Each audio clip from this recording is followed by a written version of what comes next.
ஸ்ரீலங்கா மேற்கொண்ட இனப்படுகொலை இந்தியாவினால் இந்தியா அதனை தடுத்து நிறுத்தவில்லை. இன்னொரு வகையில் இந்தியாவும் அதற்கு உதவி செய்ததாகத்தான் நாங்கள் இன்றைக்கு பல சாட்சியங்களை பார்க்கின்றோம். ஆட்சியாளர்கள் மாறினாலும் சிங்கள பேரினவாதம் அது தொடர்ச்சியாக அங்கிருக்கின்ற சிங்கள பேரினவாதத்தின் நிலப்பாட்டைத்தான் இன்றைக்கு அனுரா குமாரசிங்க எடுத்திருக்கின்றார். தமிழர்கள் பாதிக்கப்பட்டு அந்த பாதிப்பை செய்த சிங்கள அதிகாரிகள் தொடர்பாக எந்த ஒரு நடவடிக்கையையும் அனுரா குமாரசிங்க எடுக்கவில்லை, எடுக்கப் போவதும் இல்லை. தென்னிலங்கையில் பல்வேறு ஆர்ப்பாட்டங்கள் நடைபெற்றன. அந்த ஆர்ப்பாட்டங்களுக்கு தலைமை தாங்கியது இன்றைக்கு NPP என்ற முகமூடி அடைந்திருக்கின்ற JVP தான் அன்றைக்கு அதை செய்தது. இவர்கள் 2009 இரத்தம் தோய்ந்த இனப்படுகொலையை இவர்கள் செய்தார். 2009க்கு பிறகு JVP மட்டுமில்லை, அத்தனை அரசாங்கம் சிங்கள கட்சிகளும் அரசாங்கங்களும் இரத்தமில்லாத இனப்படுகொலை செய்து கொண்டு வருகின்றனர். ஆலயங்களை நிறுவது, எங்களுடைய ஆலயங்களை இல்லாமல் செய்வது, எங்கள் காணிக்குள் ஆக்கள் சிங்களவர்களை கொண்டு வருவது, எங்கள் அடையாளத்தை அளிப்பதன் மூலம், எங்கள் தனித்துவத்தை அளிப்பதன் மூலம் அவர்கள் ஒன்றொரு இனப்படுகொலையை செய்து கொண்டு வருகின்றனர். வெற்றி நமதே, ஊர் எமதே. தேசிய மக்கள் சக்தி. அரசியலில் நகர்த்தப்படும் காய்கள், திரைமறைவில் நடக்கும் ரகசிய பீரங்கள், உலகத் தமிழர் அறிந்தேயாக வேண்டிய உண்மைகளை தேடி ஒரு உடறுப்பு.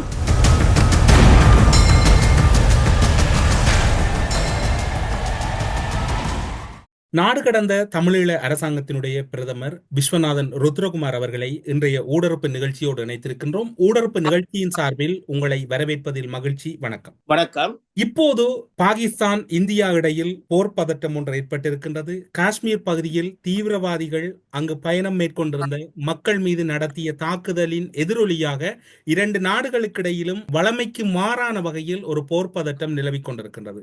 நாடு கடந்த தமிழ் அரசாங்கத்தை நிறுவிக்கொண்டு அதனுடைய பிரதமராக இருக்கக்கூடிய நீங்கள் இந்த போர் பதற்றத்தையும் அங்கு இடம்பெற்ற சம்பவத்தையும் இப்போதைய சூழ்நிலையையும் எப்படி பார்க்கிறீர்கள்? முதற்கண் காஷ்மீரில் நடைபெற்ற அந்த 26 பொதுமக்கள் கொல்லப்பட்டதை நாடு கடந்த தமிழீழ அரசாங்கம் வன்மையாக கண்டிக்கின்றது. பொது பயங்கரவாதத்துக்கு எந்த ஒரு வகையிலும் தற்போதைய உலக ஒழுங்கில் இடமில்லை என்பதை நாடுகள் நிரூபித்துக் கொண்டு வருகின்றன. இந்த விடயத்திலும் அதை நிரூபிக்கும் எனத்தான் நான் நம்புகின்றோம். ஆயினும் தற்போது நடைபெற்றிருக்கின்ற இந்த தாக்குதலை தொடர்ந்து இந்தியா பாகிஸ்தானுக்கிடையே போர் ஏற்படக்கூடிய ஒரு அபாயம் இருப்பதாக சில அவதானிகள் கருதுகின்றார்கள். ஆனால் எம்மை பொறுத்த மட்டில் ஒரு முழுமையான போர் ஏற்படும் என நாம் கருதவில்லை. ஏனெனில் இன்றைக்கு அவ்வாறு ஒரு போர் ஏற்பட்டால் அது இந்தியாவினுடைய பொருளாதாரத்தை பாதிக்கும். மேலும் அதே சமயம் இந்தியாவுக்கும் சீனாவுக்கும் அங்க இமாலய பிரதேசத்தில் ஒரு முருக நிலை இருப்பதை நாங்கள் தொடர்ந்து அவதானித்துக் கொண்டு வருகின்றோம். எனவே ஒரே சமயத்தில் 2 போர்களை நடாத்துவதும் ஒரு இந்தியாவுக்கு பிரச்சனையாக இருக்கும். அதே நேரத்தில் India Pakistan Chinese Pakistan economic corridor என்று அவர்கள் ஒரு உறவினை ஏற்படுத்தி இருக்கின்றார்கள்.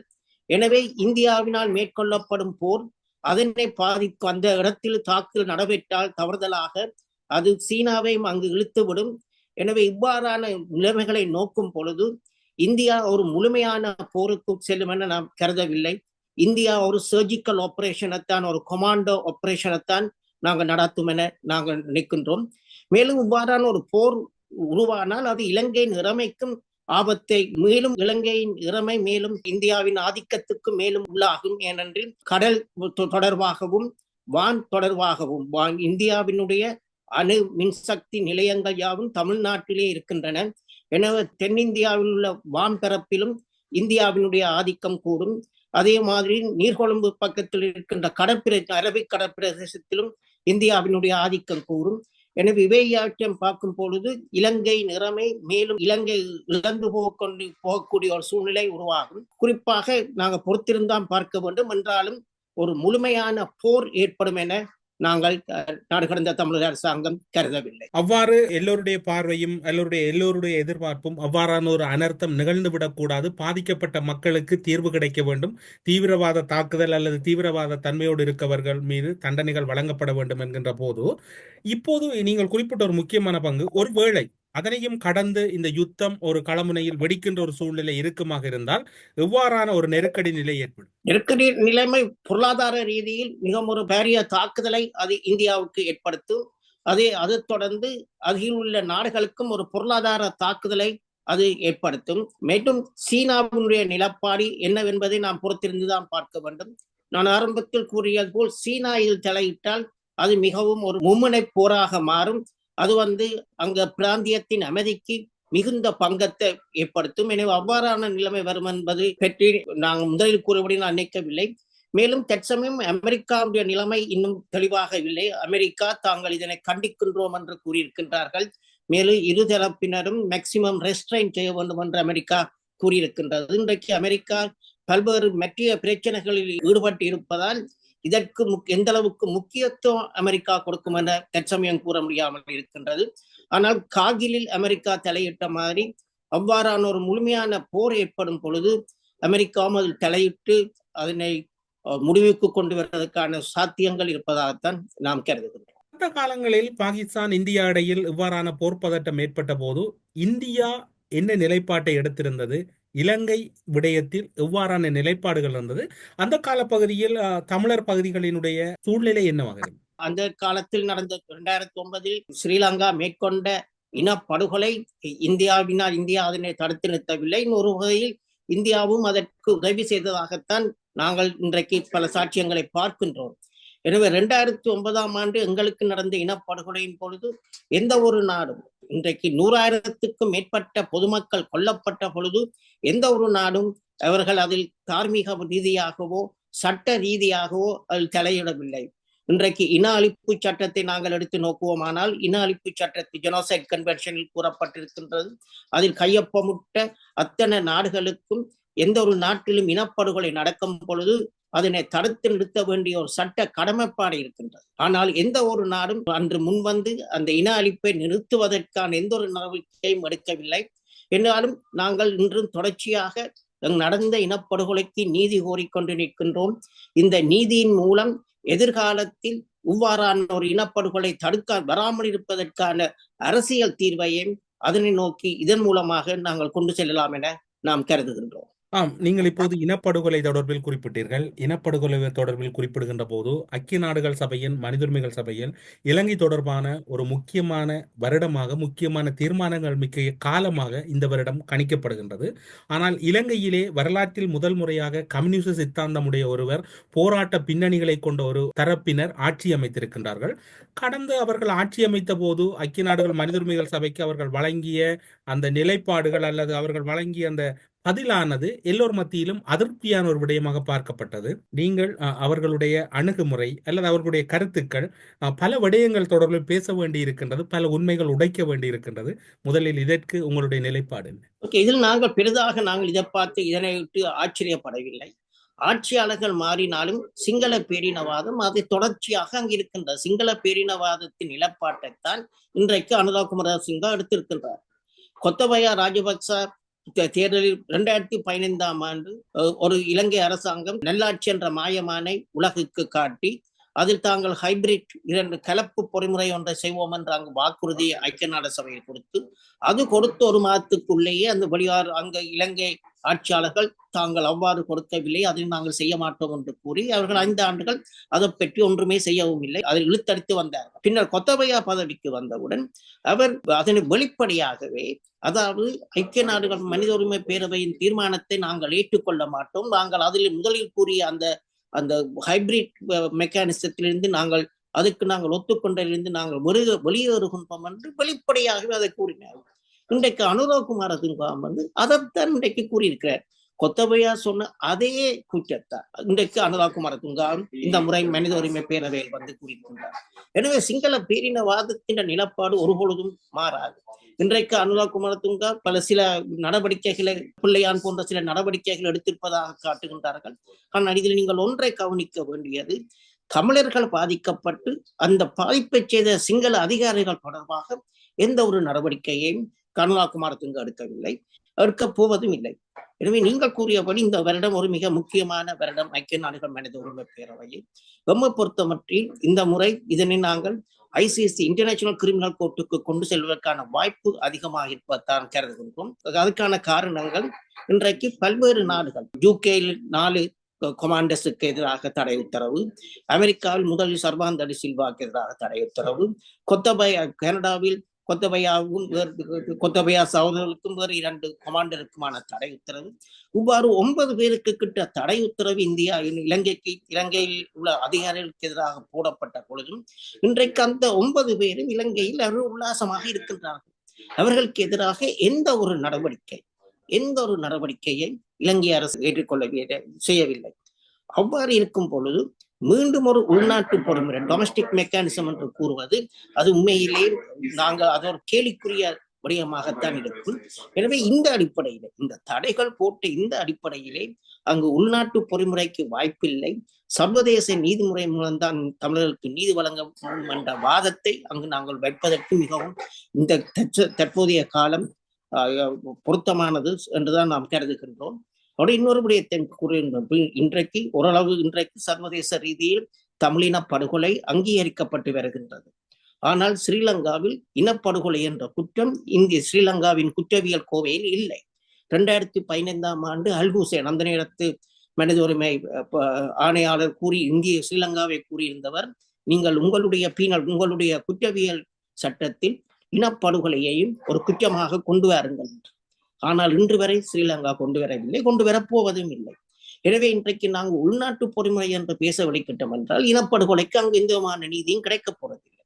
எனவே இவையவற்றையும் கருத்தில் கொண்டு பார்க்கும் பொழுது இது நாங்கள் சர்வதேச குற்றவியல் நீதிமன்றத்துக்கு கொண்டு செல்வதற்கான வாய்ப்பும் இருக்கின்றது. அதே நேரத்தில் இந்த ஒரு ஏதாவது ஒரு நாடு தற்சமயம் இப்ப இஸ்ரேலுக்கு எதிராக சவுத் ஆப்பிரிக்கா கொண்டு வந்த மாதிரி இன்றைக்கு ஏதாவது ஒரு நாடு இதனை சர்வதேச நீதிமன்றத்துக்கு இன்டர்நேஷனல் கோர்ட் ஆஃப் ஜஸ்டிஸுக்கு கொண்டு வரதுக்கு வாய்ப்பு இருக்கின்றது என்றால் இது உலகளம் இல்லாமல் ஏன் என்றால் இப்பதான் உண்மையிலே இந்த நாடுகள் சர்வதேச நீதிமன்றத்தை நீதி கோரும் ஒரு அமைப்பாக கருதுகின்றார்கள். 2018க்கு முந்தி கேம்பியா வழக்குக்கு முதல் எந்த விதமான இவ்வாறான வழக்குகள் அங்கு கொண்டு வரப்படவில்லை. தற்சமயம் இப்போது சூழல் சாத்தியமா இருக்கின்றது. நேற்றைக்கு பார்த்து இஸ்ரேல் அந்த மனிதாபிமான உதவிகளை தடை செய்வது தொடர்பாக உலக நீதிமன்றத்தில் நேற்றைக்கு வாதம் தொடங்கி இருக்கின்றது. அதில் 40 நாடுகள் அதில் தலையிட்டு இருக்கின்றது, 40 நாடுகள். எனவே தற்சமயம் நாடுகள் மத்தியில் சர்வதேச நீதிமன்றத்தை நோக்கி செல்லுகின்ற ஒரு முறைமை தோன்றியிருக்கிறது. இவையாவற்றையும் நாங்கள் எங்களுக்கு சாதகமாக பயன்படுத்தி கொண்டு நாங்கள் இதனை சர்வதேச குற்றவியல் நீதிமன்றத்துக்கும் சர்வதேச நீதிமன்றத்துக்கும் கொண்டு செல்கின்ற முயற்சியை நாங்கள் மிகவும் மும்முரமாக அதனை நாங்கள் செய்ய வேண்டும் என நாம் கருதுகின்றோம். இந்த தொடர்ச்சியாக வெளியுறவு அமைச்சராக இருக்கலாம் அல்லது அரசினுடைய தகவலாக இருக்கலாம், அனைத்து விடயங்களிலும் புறக்கணிப்புகளை செய்கின்ற போது ரணில் விக்ரமசிங்கே ஒரு விடயத்தை கூறுகின்றார், முடிந்தால் நீங்கள் ஐக்கிய நாடுகள் சபையின் மனித உரிமைகள் சபையிலிருந்து வெளியேறுங்கள் என்று. ஒருவேளை அவ்வாறு வெளியேறினால் கூட அவர்கள் தப்புவதற்கு வாய்ப்பு இருக்கிறது என்று இலங்கை அரசு நினைக்கின்றது. அதற்கான சாத்தியக்கூறுகள் இருப்பதாக சர்வதேச சட்டங்களினூடாக நீங்கள் பார்க்கிறீர்கள். அதிலிருந்து வெளியேறுவதன் மூலம் அவர்கள் நீதியின் கரங்களிலிருந்து தப்ப முடியாது. இப்ப 2-3 விடயங்கள். ஒன்று இப்ப நான் கூறிய முதலாவது உலக நீதிமன்றத்துக்கு கொண்டு செல்வது அக்கௌண்டபிலிட்டி. இப்ப நாங்கள் அதைத்தான் கூட பார்க்கிறோம். என்ற எங்களை பொறுத்த மட்டும் ஸ்ரீலங்கா தேசத்தை நாட்ட குற்றவாளி கூண்டில நிறுத்த வேண்டும். அதுதான் எங்களோட எதிர்கால அரசியல் தீர்வுக்கு வழிவகுக்கும். அதுக்கு ஹியூமன் ரைட்ஸ் கவுன்சில் தேவையில்லை. அதை எந்த ஒரு நாடும் கொண்டு செல்லலாம். அதுக்கு ஹியூமன் ரைட்ஸ் கவுன்சில் வெளிக்கிட்டாலும் ஒரு பாதிப்பை ஏற்படுத்தாது. அடுத்ததாக இன்டர்நேஷனல் கிரிமினல் கோர்ட்டுக்கு கொண்டு போவதற்கு நாங்கள் ஹியூமன் ரைட்ஸ் கவுன்சில் கூட அதில் செக்யூரிட்டி கவுன்சிலுக்கால தான் கொண்டு போகணும். எனவே ஹியூமன் ரைட்ஸ் கவுன்சில் இருந்து இவர்கள் வெளியேறினாலும் ஹியூமன் ரைட்ஸ் கவுன்சில் அதனை சிபாரிசு செய்யலாம். அப்படி அது சிபாரிசு செய்யாட்டி நேரடியாகவே செக்யூரிட்டி கவுன்சில் ஏதாவது ஒரு நாடு, நாங்கள் ஒரு கூட்டம் ஒன்று கடந்த இந்த வருடம் வைத்திருந்த நாங்கள் இந்த வருடமா கடந்த வருடம் அதில் அம்பாசிடர் முன்னாள் ஒபாமாவினுடைய காலத்தில் போர்க்குற்றங்களுக்கு பொறுப்பாக இருந்த அம்பாசிடர் கலந்து கொண்டனர். அதில் இவர் கலந்து கொண்டு பேசும் பொழுது கூறினார், செக்யூரிட்டி கவுன்சிலில் 15 நாடுகள் இருக்கின்றன, அதில் 5 நாடுகள் தான் வீட்டோ அதிகாரம் கொண்டும் மிச்ச 10 நாடுகள் வீட்டோ இல்லாத அதிகாரங்கள் இருக்கின்றன. எனவே இந்த செக்யூரிட்டி கவுன்சில் அஜெண்டால கொண்டு வருவதற்கு இந்த வீட்டோ இல்லாத நாடுகளை நாங்கள் அணுகி அந்த நாடுகள் மூலமாக கொண்டு வருவதற்கு கூட சாத்தியம் இருக்கு. 9 நாடுகள் சேர்ந்து அதனை அஜெண்டாவில் போட்டு கொண்டு வரலாம். எனவே அவ்வாறான வழிமுறம் இது நேரடியாகவே நாங்கள் செக்யூரிட்டி கவுன்சில் கொண்டு வந்து அங்கிருந்து நாங்கள் இதனை ஐசிசிக்கு கொண்டு போய் செய்யலாம். எனவே இவர்கள் HRC விலகுவதால் எந்த ஒரு இதுவும் இல்லை. மேலும் இன்றைக்கு ஆணையாளர்கள், மனித உரிமை ஆணையாளர்கள் தொடர்ச்சியாக கூறி வருவது யூனிவர்சல் ஜூரிஸ்டிக்ஷன், உலகளாவிய நியாயாதிக்கத்திற்கு எந்த ஒரு நாடு, அமெரிக்காவோ கனடாவோ யூகேவோ எந்த ஒரு நாடும் அவர்கள் நேரடியாகவே இவர்களுக்கு எதிரான வழக்குகளை கொண்டு வரலாம். இவர்கள் அங்கு வரும் பொழுது இவர்களுக்கு அந்த துணிகளை துணிந்து வருவார்கள் நான் நம்பவில்லை. அவர்கள் வரும் பொழுது அவர்களுக்கு எதிரான வழக்குகளை கொண்டு வருவதற்கான சட்டம் இருக்கின்றது. மேலும் இன்றைக்கு மனித ஐக்கிய நாடுகள் பேரவையினால் நியமிக்கப்பட்ட மனித உரிமை பேரவையினால் நியமிக்கப்பட்ட சாட்சிகள் சேகரிக்கும் குழு சாட்சியங்களை திரட்டி வருகின்றது. இன்னும் அந்த சாட்சியங்களை அந்த குழு கூறியிருக்கின்றது ஏதாவது நாடு கேட்டால் தாங்கள் பகிர்ந்து கொள்வதாக. எனவே சாட்சியங்கள் இருக்கின்றது, வழக்குகளை கொண்டு வருவதற்கான சட்டத்தில் இடம் இருக்கின்றது. வாகங்களுக்கு தற்சமயம் இல்லாமல் இருப்பது இவர்கள் துணிந்து அந்த நாடுகளுக்கு வராமல் இருப்பது.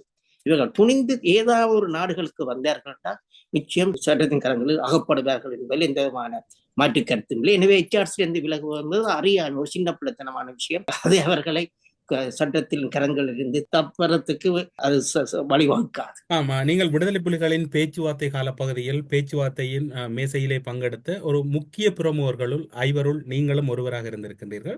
பேச்சுவார்த்தை இடம்பெற்றுக் கொண்டிருந்த காலப்பகுதியில் தான் சுனாமி பொது கட்டமைப்பு என்கின்ற ஒரு வடக்கு கிழக்கில் சுனாமி நிதியினை பங்கீடு செய்வது என்கின்ற ஒரு கட்டமைப்பு உருவாக்கப்பட்ட போது தென்னிலங்கையிலே பெரும் போராட்டங்கள் வெடித்தது. அந்த போராட்டங்களுக்கு தலைமை தாங்கியவர்கள் இப்போது தேசிய மக்கள் சக்தியாக இருக்கக்கூடிய NPP-யினர். அங்கு என்ன நடந்தது? எந்த கட்டம் வரைக்கும் நீங்கள் சென்றீர்கள்? எங்கு அந்த நிதி பங்கீடு தகர்க்கப்பட்டது? அது தொடர்பில் மக்களுக்கு முழுமையான தகவல்கள் தெரியாமல் இருக்கின்றது. நீங்கள் அதில் பங்கெடுத்தவர், அதில் ஒரு முதன்மையானவர் என்கின்ற வகையில் அது தொடர்பில் சற்று தெளிவுபடுத்த முடியும்? நிச்சயமாக இந்த சுனாமி சுனாமி பொது கட்டமைப்பு பல்வேறு நாடுகளின் அனுசரணையுடன் அமெரிக்கா, நோர்வே, ஐரோப்பா ஆகிய ஜப்பான் உட்பட பல நாடுகளின் அனுசரணையுடன் அந்த கட்டமைப்பு உருவாக்கப்பட்டது. அந்த கட்டமைப்பு ஸ்ரீலங்கா அரசாங்கம் முதலில் அதுக்கு சந்திரிகா அரசாங்கம் அதற்கு சம்மதம் கொடுக்கவில்லை. ஆனால் சர்வதேச அழுத்தம் காரணமாக ஸ்ரீலங்கா உடன்பட்டு தமிழீழ விடுதலை புலிகளுடன் அந்த கட்டமைப்பு அதனை செய்தார்கள். அதனை செய்த பொழுது தென்னிலங்கையில் பல்வேறு ஆர்ப்பாட்டங்கள் நடைபெற்றன. அந்த ஆர்ப்பாட்டங்களுக்கு தலைமை தாங்கியது இன்றைக்கு NPP என்ற முகமூடி அடைந்திருக்கின்ற JVP தான் அன்றைக்கு அதை செய்தது. ஆனால் அந்த ஆர்ப்பாட்டங்களினால் அந்த பொது கட்டமைப்பு குழம்பவில்லை. அந்த பொது கட்டமைப்பு குழம்பியதற்கு காரணம் JVP-யினர் நீதிமன்றத்தில் சென்று வழக்கு போட்டார்கள், உச்ச நீதிமன்றத்தில். அதாவது இந்த பொது கட்டமைப்பு என்ற நிலை இது இந்த பொது கட்டமைப்பு இலங்கையின் அரசியலமைப்பு சட்டத்தை மீறுவதாக அமைகின்ற கூறி அந்த வழக்கினை போட்டார்கள். அந்த வழக்கில் போட்டும் பொழுது நீதிமன்றம் என்ற அந்த பொது கட்டமைப்பின்படி என்ன நாங்கள் அதில் ஒத்துக்கொண்டதென்றால் உலக வங்கி வேர்ல்ட் பேங்க் அந்த நிதி உதவிகளை தென்னிலங்கை தொடர்பாக ஸ்ரீலங்கா அரசாங்கத்துக்கும் வடக்கில் நடந்த அந்த அனர்த்தங்கள் தொடர்பாக தமிழீழ விடுதலை புலிகளுடைய நிர்வாகத்துக்கு நேரடியாக வேர்ல்ட் பேங்க் அதை அனுப்புவதாகத்தான் அங்க ஒத்துக்கொள்ளப்பட்டது அந்த கட்டமைப்பு. எனவே இவர்கள் அங்கு சென்று வழக்கு போட்டார்கள். அதாவது நேரடியாக தமிழீழ விடுதலை புலிகளுக்கு நிதி போவது இலங்கை யாப்புக்கு முரணானது, இலங்கையின் ஒற்றையாட்சி அமைப்புக்கு அரசியலமைப்புக்கு முரணானு சொல்லி அவர்கள் வழக்கு போட்டார்கள். உச்ச நீதிமன்றம் அவருடைய வழக்கின் வாதத்தை அதை ஏற்றுக்கொண்டு அது அரசியலமைப்பு சட்டத்துக்கு முரணானது என்ற முறையடித்தார்கள். ஆனால் உச்ச நீதிமன்றம் அதுல சர்வதேசத்தில் ஒரு கோட்பாடு, சர்வதேச சட்டங்களில் ஒரு கோட்பாடு இருக்கின்றது. அதாவது மிக பிரச்சனையான காலகட்டத்தில், எமர்ஜென்சியான காலகட்டத்தில் நெசசிட்டி என்ற சர்வதேச கோட்பாடு இருக்கின்றது, சர்வதேச சட்ட கோட்பாடு நெசசிட்டி. அதன் அடிப்படையில் அரசியலமைப்பு சட்டத்தை முடக்கி வைத்து நெசசிட்டி என்ற அந்த கோட்பாட்டின் அடிப்படையில் உச்ச நீதிமன்றம் தீர்ப்பளித்திருந்திருக்கலாம். அதாவது இந்த பொது கட்டமைப்பு அனர்த்தங்களை தீர்ப்பதற்காக இது நடக்க வேண்டும் என்று அந்த நெசசிட்டி என்ற சர்வதேச சட்ட கோட்பாட்டை அவர்கள் பயன்படுத்தியிருக்கலாம். அந்நேரத்தில் சர்வதேச civil and political rights covenant இருக்க அந்த சர்வதேச அரசியல் சட்ட மனித உரிமை சாசனத்தில் ஒரு கிளாஸ் ஒன்று இருக்கின்றது. அவசர காலத்துக்காக சில சட்டங்களை நாங்கள் ஒதுக்கி வைக்கலாம். இது சர்வதேசத்தால் ஏற்றுக்கொள்ளப்பட்ட ஒரு விடயம். ஆனால் இந்த ஸ்ரீலங்கா உச்ச நீதிமன்றம் அவ்வாறு செய்யவில்லை. அவர்கள் குறுகிய அந்த அரசியலமைப்புக்கு நின்று கொண்டு அதனை முறியடித்தார்கள். அது பேச்சுவார்த்தையும் முறியடித்தது. பேச்சுவார்த்தை முடிந்ததுக்கு ஒரு முக்கிய காரணம் ஸ்ரீலங்கா ஆரம்பத்தில் இருந்தே இந்த பிரச்சனையை தங்களுடைய அரசியல் யாப்புக்குள் செய்ய முடிக்க வேண்டும் என்றுதான் அவர்கள் முனைந்திருந்தார்கள். ஆனால் இந்த அரசியல் ஸ்ரீலங்கா அரசியல் யாப்பை நாங்கள் தமிழ் மக்கள் ஏற்றுக்கொள்ளவில்லை. அதில் அந்த உருவாக்கத்தில் நாங்கள் பங்கு கொள்ளவில்லை. அது எங்களை கட்டுப்படுத்தாது. மேலும் அந்த அரசியல் யாப்புக்குள்ள பிரச்சனையுடையத்தான் ஆயுத போராட்டத்தில் நடந்தது. மீண்டும் அரசியல் யாப்புகள் தான் பிரச்சனை தீர்க்க வேண்டும் என்று ஸ்ரீலங்கா எடுத்த முடிவினால் தான் பேச்சுவார்த்தை முடிந்தது. எனவே நீங்கள் கேட்டதில் இந்த பொது கட்டமைப்பை முறியடித்தது இன்றைக்கு இந்த NPP என்ற முகமூடி போட்டிருக்கின்ற JVP. அது மட்டும் இல்லை, வடகிழக்கு ஒன்றிணைந்த மாநிலமாக இந்தோ ஸ்ரீலங்கா அக்கோர்டிங்கில் தற்காலிகமாக அது இணைக்கப்பட்ட பொழுது அதனை எதிர்த்து கோர்ட்டுக்கு சென்று வழக்கு போட்டவர்கள் இந்த JVP-னர் தான். அதனையும் பிரித்தார்கள். அது மட்டுமில்ல, போர்க்காலத்தில் 60,000க்கும் மேற்பட்ட சிங்கள இராணுவத்தை சேர்த்து கொடுத்தது இந்த ஜேவிபி தான். எனவே அவர்கள் இனவாதத்தில் தோய்ந்தவர்கள். ஜேவிபியில் எந்த ஒரு அரசியல் கட்சி எந்த அம்மையில் ஈவன் சஜ் பிரேமதாசா எலெக்ஷன் மேடையில கூறியிருக்கிறார், தான் பதவிக்கு வந்தால் 1000 பீகாரையோ வடகிழக்கில் கட்டுவது. எந்த ஒரு அரசியல் தலைவரும் சிங்கள பேரினவாதத்தில் தோய்ந்தான் இருக்கிறார்கள். எனவே அவர்களுடன் நாங்கள் பேசியோ சமரசம் செய்தோ ஒருபொழுதும் எங்கள் உரிமையை நாங்கள் வென்றெடுக்கப் போவதில்லை.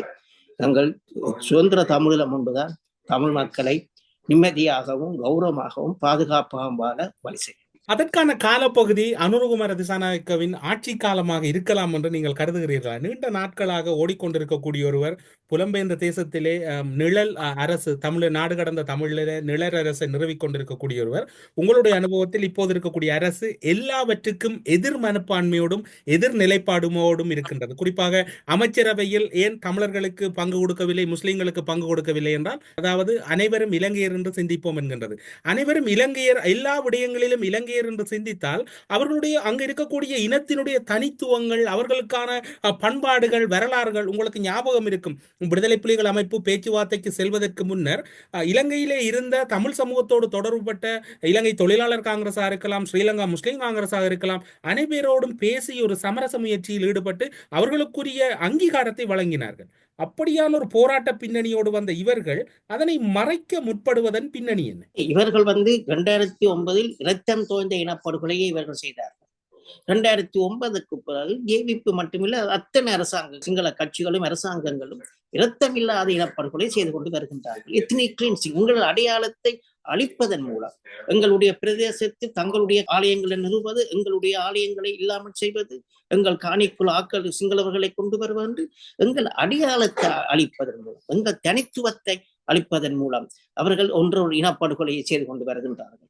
எங்களுடைய தனித்துவத்தை பேணுவது மிக மிக முக்கியமான ஒரு விடயமாகும். மற்ற அவர்கள் கூறுகின்ற எல்லாரும் சமம் என்றது இது, அதாவது ஒரு கடல் பெரிய மீனும் சின்ன மீனும் சமம் என்று சொன்னால், சின்ன மீனை சாப்பிட போடுவது பெரிய மீனை ஒழிய பெரிய மீனை சின்ன மீன் சாப்பிட போறது இல்லை.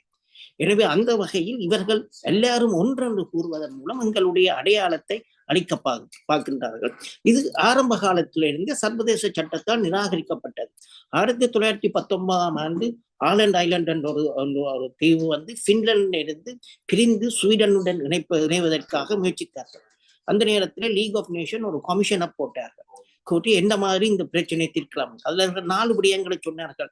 அதாவது பிரியாமல் இருப்பதென்றால் பின்லாந்து சில நடவடிக்கைகள் எடுக்க வேண்டும். அந்த நேரத்தில் இன்னொன்றையும் நான் கூறி வைக்க முடியும்.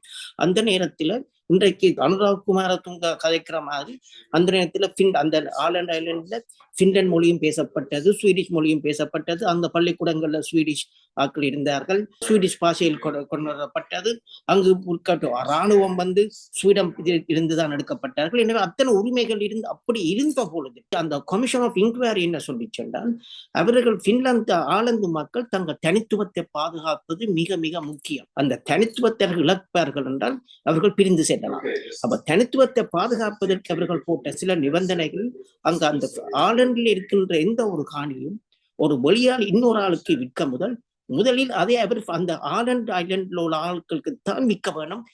இன்னொருவர் அங்கு வர இயலாது, அதை வாங்க இயலாது. அப்ப இது 1919ஆம் ஆண்டு சர்வதேச சட்டத்தில் அங்கீகரிக்கப்பட்டோண்டு. அதாவது அந்த நிலங்கள் முக்கியம், தனித்துவத்தை பாதுகாக்கிறதுக்கு முக்கியம். அதனை அந்த மக்கள் தான் முதலில் வாங்க வேண்டும். மேலும் அந்த இடத்துக்கு யாராவது வந்தா கூட 5 வருஷத்துக்கு அவைக்கு ஓட் கொடுக்க முடியாது. எனவே 1919ஆம் ஆண்டே சர்வதேச சட்டத்தால் ஏற்றுக்கொள்ளப்பட்டது. எங்களுடைய தனித்துவத்தை பாதுகாப்பது எங்கள் அடையாளத்துக்கு மிக முக்கியம் என்று. பிறகு 2003 நினைக்கிறேன் உலக நீதிமன்றத்துல இந்த பாலஸ்தீனிய நிலப்பரப்பு இஸ்ரேல் அந்த சுவர் கட்டும் அந்த முயற்சி வழக்கும் போது கூட உலக நீதிமன்றம் கூறியது, அதன் மூலம் இவர்கள் இந்த டெமோகிராபிய குடிப்பெரம்பலை மாற்றினார்கள். அது சர்வதேச சட்டத்துக்கு முரணானது என்று சொல்லி. எனவே இன்றைக்கு இவர்கள் கூறுகின்ற அத்தனையும் சர்வதேச சட்டத்தால் நிராகரிக்கப்பட்டது.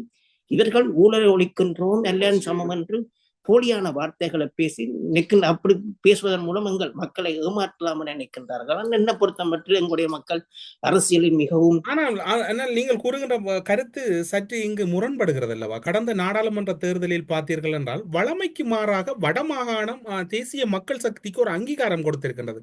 ஜனாதிபதி இப்போது வடமாகாணம் சென்ற போதும் கூறுகின்றார், நீங்கள் ஜனாதிபதி தெரிவின் போது எங்களோடு நின்றீர்கள், நாடாளுமன்ற தேர்தலில் எங்களோடு நின்றீர்கள், நாடு ஒன்றாக வேண்டும் என்று எங்களோடு நின்றவர்கள் ஊரும் ஒன்றாக வேண்டும் என்றால் எங்களோடு அணிதிரளுங்கள் என்கின்றார். ஆனால் அதற்கு ஒரு எடுகோல் இருக்கின்றதல்ல. மக்களுடைய நாடாளுமன்ற பிரதிநிதித்துவம் யாழ் கிளிநொச்சி மாவட்டத்தில் 3, வன்னி மாவட்டத்தில் என்று அப்படியான பெருவாரியான பங்களிப்பு செய்திருக்கின்றார்கள். இல்ல இப்ப நீங்க எனக்கு தெரிந்த அளவில் இப்ப நீங்க தமிழ் தேசிய கட்சிகளுக்கு கிடைத்த வாக்குகள் எத்தனையும் கூட்டி பார்த்தால் அது அனுராக் இந்த கட்சிக்கு கிடைச்சாலும் பார்க்க கூட. அது என்னென்று அவர்கள் பிரதிநிதித்துவம் அடைந்தார்கள் என்றால் துரதிருஷ்டவசமாக எங்களுடைய தமிழ் தேசிய கட்சிகள் பிளந்து பிரிவுபட்டு நின்ற காரணத்தினால் தான் தொடர்ச்சியாக அந்த தமிழ் தேசிய கட்சிகள், நீங்கள் அந்த தமிழ் தேசிய கூட்டமைப்பு உருவாக்குகின்ற கால பகுதியிலும் அதன் பின்னரும் அவர்களோடு தொடர்ச்சியாக பேசியவர், 22 நாடாளுமன்ற உறுப்பினர்கள் இருந்த போதும் பேசியவர். இப்போது தமிழ் தேசிய கட்சிகள் அனைத்தும் பிடிவாதத்தோடு அல்லவா இருக்கின்றார்கள். சிவஞானம் அவர்கள் கூறுகின்றார், எங்களுடைய கட்சி தான் பெரிய கட்சி, நாங்கள் அழைக்கின்ற போது நீங்கள் வாருங்கள் என்கின்றார். திரு சுமந்திரன் கூறுகின்றார், கிழக்கு மாகாணத்தின் வெற்றி என்பது மட்டக்களப்பில் சாணக்கியனுடைய வெற்றி, அது தனிநபரினுடைய வெற்றி. ஆனால் வடக்கிலே யாழ் மாவட்டத்திலே ஸ்ரீதர் அவர்கள் வெற்றி பெற்றிருக்கின்றார், அதை பற்றி அவர் கதைக்கவில்லை. என்ன இடம்பெறுகிறது? தாயக அரசியலை நீங்கள் எப்படி பார்க்கிறீர்கள்? மிகவும் மிகவும் வருத்தத்துக்குரிய விடயமாக பார்க்கின்றோம். மிக மிக மிக வருத்தத்துக்குரிய விடயமாக பார்க்கின்றோம். இன்றைக்கு புலத்து சர்வதேச சூழல் எங்களுக்கு சாதகமாக வந்து கொண்டிருக்கின்றது. இன்றைக்கு சர்வதேசத்தில் நடக்கின்ற அரசியல்கள் இன்றைக்கு அதில் நாங்கள் சாதகமாக பயன்படுத்தக்கூடிய வாய்ப்புகள் இருக்கின்றன. ஆனால் நாங்கள் சர்வதேசத்தில் எங்களை போராட்டத்தை கொண்டு செல்வது என்றால் அதுக்கு முக்கியமானது தாயகத்திலும் நாங்கள் அந்த போராட்ட உணர்வுடன் எங்களுடைய தனித்துவத்துடன் நாங்கள் நின்றால்தான் நாங்கள் இன்றைக்கு இதை சர்வதேச அரங்கில் நாங்கள் வெற்றிகரமாக கொண்டு செல்லலாம். இன்றைக்கு நாங்கள் ஒரு டிப்ளமேட்டோட போய் கதை கேட்க தாயகத்தில் மக்கள் சிங்கள தேசிய கட்சிகளுக்கு வாக்களிக்கிறார்கள் என்றால் அவர்கள் என்னென்று எவ்வாறு தமிழ் அரசியலை எங்களை அடுத்த கட்டத்துக்கு நாங்கள் கொண்டு செல்லலாம். எனவே சிலர் கூறுகின்ற நான் கேள்விப்பட்ட சிலர் தாயகத்தில் இவர்கள் ஒன்றுமே நடக்க போறதில்லை என்று அவர்களுக்கு ஒரு நிலப்பாடு. எனவே ஊழலை ஒழிப்பதற்காக இதை செய்வோம் என்று. ஆனால் ஊழல் அவ்வாறு நீங்கள் சிந்திப்பதால் எங்களுடைய அரசியலுக்கு நீங்களே மண்ணள்ளி போடுவதாகத்தான் அமைகின்றது. எங்களை பிரதிநிதித்துவப்படுத்துவார்கள்.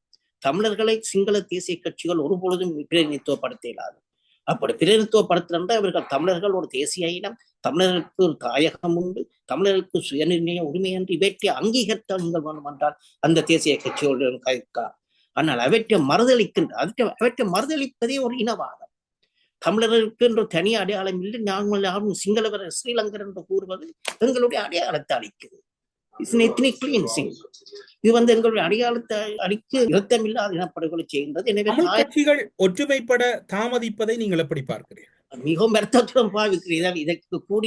இதற்கு புத்தி சொல்லக்கூடியவர்கள் தாயக மக்கள்.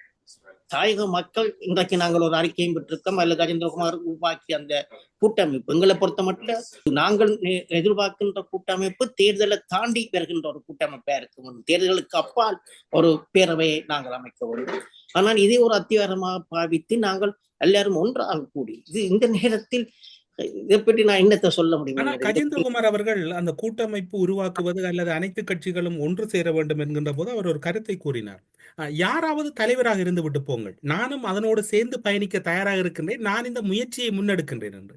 தமிழரசு கட்சி கஜேந்திரகுமார் அந்த முயற்சியை முன்னெடுத்ததனால் ஏற்க முடியாது என்கின்ற ஒரு கருத்தை முன்வைத்திருக்கின்றார்கள். அவருடைய கருத்து அப்படித்தான் இருக்கின்றது.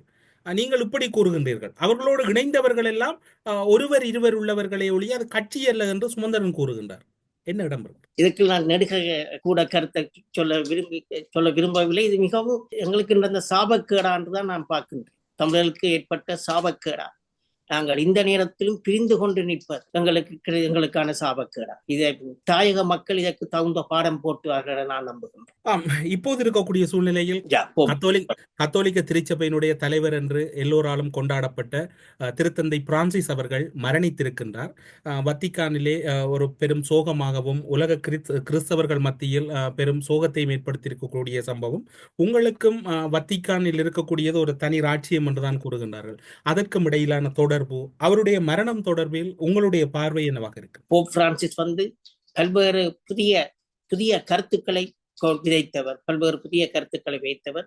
மேலும் போப் பிரான்சிஸ் தனிய ஐரோப்பாவுக்குள் இருந்த அந்த வத்திக்கான் சமய ஒழுங்கை அவர் ஆப்பிரிக்காவுக்கு கொண்டு போய் ஆப்பிரிக்கா நாடுகளில் இருந்து அங்குள்ளவர்களை கார்டினல்ஸாக நியமித்தவர். எனவே இந்த முறை புதிய போப்பாண்டவரை தெரிவு செய்யும் பொழுது இவர்களுடைய குரலும் இவருடைய வாக்கும் அங்கு ஒரு முக்கியமாக இருக்கும். மேலும் போப்பாண்டவர் 15ஆம் நூற்றாண்டில் ஐரோப்பியர்களால் முன்வைக்கப்பட்ட டாக்ட்ரின் ஆஃப் டிஸ்கவரி என்று, அதாவது காலனித்துவத்தை அவர்கள் கைப்பற்றி காலனித்துவ ஆட்சிக்கான ஒரு நியாயமாக முன்வைத்த அந்த கொள்கையை அவர் மறுதளித்தார். அந்த கொள்கையை அவர் இல்லாமல் செய்தார்.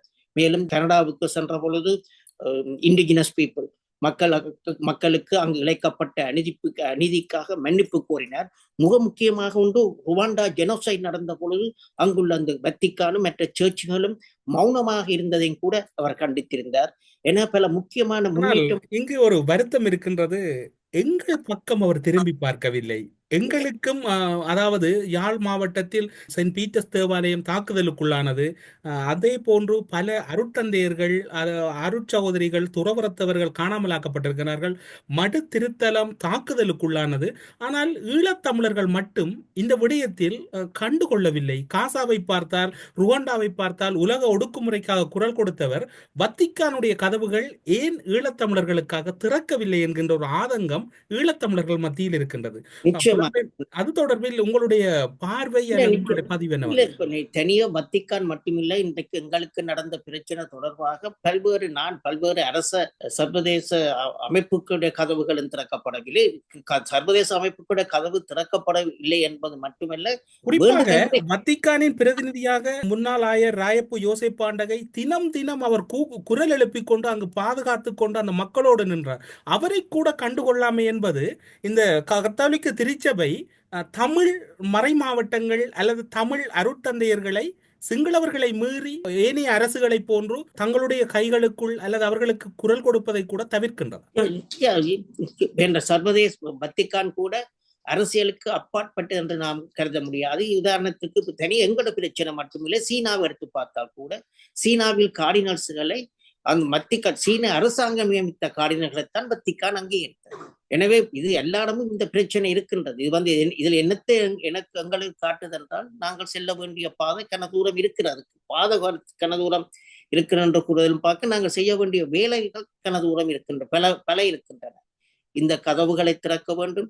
சர்வதேச ஐக்கிய நாடுகள் சபை தொடங்கி அந்த நேரத்தில் உங்களுக்கு தெரியும், பாதுகாப்பு சபையில் கூட எங்களுடைய பிரச்சனையை கொண்டு வரக்கும் சில நாடுகள் முயற்சித்த பொழுது கூட அதனை அங்கே அவர்கள் பாதுகாப்பு சபையில் கதைக்காமல் அதனை கீழே பேஸ்மெண்ட்ல கதைத்த விடயமும் நாங்கள் அறிவோம். எனவே ஐக்கிய நாடுகள் சபை கூட எங்கள் பிரச்சனைகள் கதவுகளை தெரிந்தும் கொண்டும் கதவுகளை மூடியிருந்தது.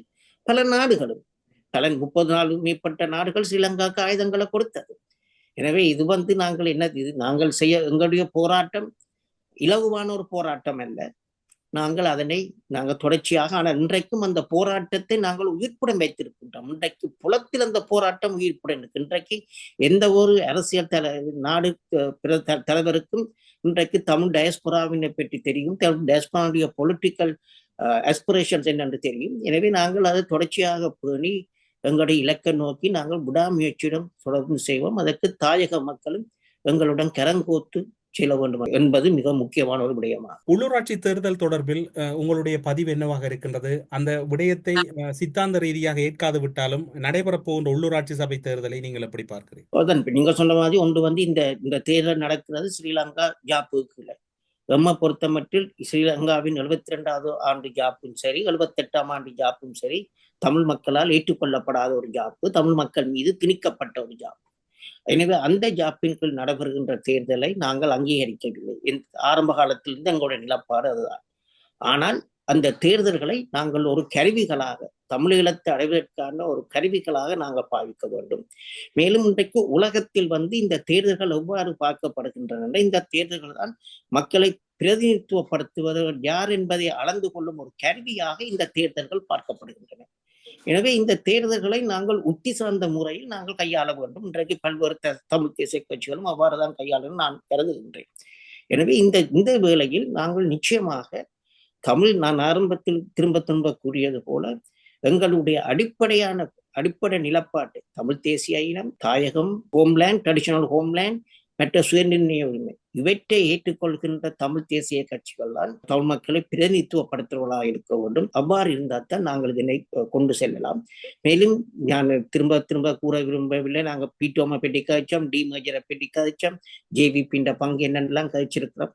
மற்றும் இன்னொரு முக்கிய விடயம், இன்றைய விட ஜேவிபியினர் இந்த அனுராக் குமாரதுங்க ஆட்சிக்கு வந்தவுடன் ஜேவிபியினர் தாங்கள் செய்த வன்முறைக்கோ தாங்கள் செய்த கிளர்ச்சிக்கு மன்னிப்பு கேட்டிருக்கிறார். ஆனால் எங்களுக்கு எதிராக இருந்த இந்த இனப்படுகொலைக்கு ஏவிபியோ ஒரு அனுராகுமார் துங்காவோ ஒருவர் கூட மன்னிப்பு கேட்க. எனவே இது எதை காட்டுகின்றன? சிங்கள பேரினவாதம் என்னதான் நடந்தாலும் அது தன்னுடைய கோர கரங்கள் மூலம் ஸ்ரீலங்கா முழுவதையுமே தன்னுடைய சிங்கள பௌத்த நாடாக்கும் முயற்சியில் தொடர்ச்சியாக ஈடுபட்டு வருகின்றது என்பதை காட்டுகின்ற. அதற்கு நாங்கள் அகப்பட்டுவிடக் கூடாது என்பது தாயக உறவுகள் புரிந்து கொள்வார்கள் என நம்புகின்றேன். ஊடறுப்பு நிகழ்ச்சியில் மிகவும் பொருத்தமான நேரத்தில் பல வேலைப்பளுக்களின் மத்தியிலும் இந்த ஊடறுப்பு நிகழ்ச்சியில் கலந்து கொண்டு உங்களுடைய பெருமதியான கருத்துக்களையும் குறிப்பாக சொல்ல போனால் தாயக பரப்பில் இடம்பெற்றிருக்கக்கூடிய இந்த நெருக்கடியான சூழ்நிலையில் மக்களினுடைய ஈடுபாடும் மக்களினுடைய பங்களிப்பும் சர்வதேச ரீதியாக குறிப்பாக சர்வதேச நீதிமன்றத்தை நோக்கி இலங்கையை நகர்த்துவதற்கான ஒரு முக்கிய காலத்தில் ஒட்டுமொத்த ஈழத்தமிழர்களும் இருக்கின்றார்கள் என்கின்ற